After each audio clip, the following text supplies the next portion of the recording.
এনসিবির পক্ষ থেকে আপনি নিশ্চয়ই অবগত হয়েছেন একজন তার নিজস্ব বক্তব্যে চাঁদাবাজির ঘটনায় আপনার নাম জড়িয়েছে, এই বিষয়ে আপনার আসলে বক্তব্য? আসলে প্রথমত হচ্ছে এই বিষয়টা এখনো তদন্ত চলছে, যেহেতু ইনভেস্টিগেশন চলছে, এটা নিয়ে মন্তব্য করাটা উচিত না। তারপর যেহেতু আমার নাম স্পেসিফিকলি সেখানে এসেছে এবং এই নামটা আসার পর আমি একরকম অবাকই হই। জানাল আলম অপুকে আমি চিনতাম যখন আমি ছাত্র অধিকার পরিষদে ছিলাম 2022 সালে, যখন ক্যাম্পাসে আমরা ছাত্র রাজনীতির সাথে যুক্ত ছিলাম, তখন সেও ছাত্র অধিকার পরিষদ করতো, সম্মিলিত বেসরকারি বিশ্ববিদ্যালয়ের কমিটিতে বোধহয় ছিল। তখন চিনতাম, কিন্তু গত 2024 সালের 5ই আগস্টের পরে তার সাথে আমার কখনো কথা বা দেখা হয়নি। এবং এই ধরনের একটা ক্লেম আসার পরে তারপরে আমরা আবার আরেক জায়গা থেকে জানতে পারলাম, আজকেও কিছুক্ষণ আগেও আমি ক্যাবিনেট থেকে বের হয়ে দেখলাম যে একজন সংবাদ সম্মেলন করেছেন, তার স্ত্রী পরিচয়।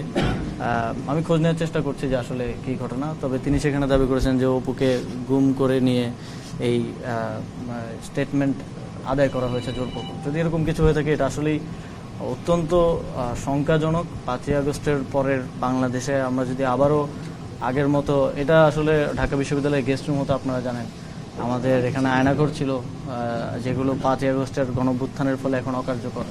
সেই প্র্যাকটিসের দিকে আমরা যাচ্ছি কিনা, এটাও একটা শঙ্কার বিষয়। সিসিটিভি ফুটেজে দাবি করা হচ্ছে যে আপনি বাইকে চড়ে গিয়েছিলেন, ঠিক ভোর রাতে আপনি গিয়েছিলেন সেখানে? কালার এক্সপার্ট, জর্জ স্যাপ এবং মাইল্ড অন হ্যান্ডস টেকনোলজি সমৃদ্ধ অরিক্স ক্রিস্টাল ওয়াশ আপনার লন্ড্রি এক্সপার্ট। আমি মাঝে মধ্যেই আমার রাতে যখন কাজ শেষ হয়, প্রায় কখনো কখনো ভোর হয়ে যায়, আমি রাতে খাওয়া দাওয়া, ওই সময় বাসায় আসলে খাওয়া দাওয়া দেওয়ার মতো কেউ থাকে না খাবার।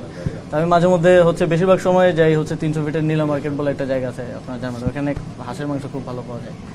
তো ওইখানে হয়তো যাই 4-5 জন মিলে। তো আবার মাঝে মধ্যে ওইটা আবার বেশি ভোর হয়ে গেলে বন্ধ থাকে, তখন ওইদিকে ওয়েস্ট এন্ডে যাওয়া হয়। তবে এক্সাক্ট ওই দিন আমি গিয়েছিলাম কিনা বা সেখানে ছিলাম কিনা, এটা আমার যেটা দেখা যাচ্ছে সেটা কি আপনি কি না এখন দেখেন সিসিটিভি ফুটেজে হেলমেট পরা যে কাউকে যদি আমাকে বলে দাবি করা হয়, এটা কতটুকু আসলে বিশ্বাসযোগ্য বা কতটুকু, আমি এই বিষয়ে আর বেশি কিছু বলতে চাই না, কারণ এটা তদন্তের অধীনে একটা বিষয়, যেহেতু তারপরে অনেক কিছু বললাম, কারণ আমার বিষয়ে যেহেতু এলিগেশন আসছে, আমি সেজন্য বললাম আর কি। ওকে, অস্বীকার করছেন অভিযোগটা? হ্যাঁ, এর সাথে ভাই আমার কোনো ধরনের সম্পৃক্ততা নাই, এবং আমার মনে হয় না এখনও কেউ এরকম কোনো প্রমাণ দিতে পেরেছেন আমার সম্পৃক্ততা আছে। বরং আরও যা সাক্ষাৎকার নেওয়া হয়েছে, এই সাক্ষাৎকারটা একজন রাজনৈতিক নেতার বাসায় একজনকে জোরপূর্বক নেওয়া হয়েছে বলে যে অভিযোগ এসেছে, এটাও অত্যন্ত গুরুতর একটা অভিযোগ, এবং সেটা পরিবারের দিক থেকে এসেছে, যথেষ্ট রিলায়েবলও এখন পর্যন্ত মনে হচ্ছে।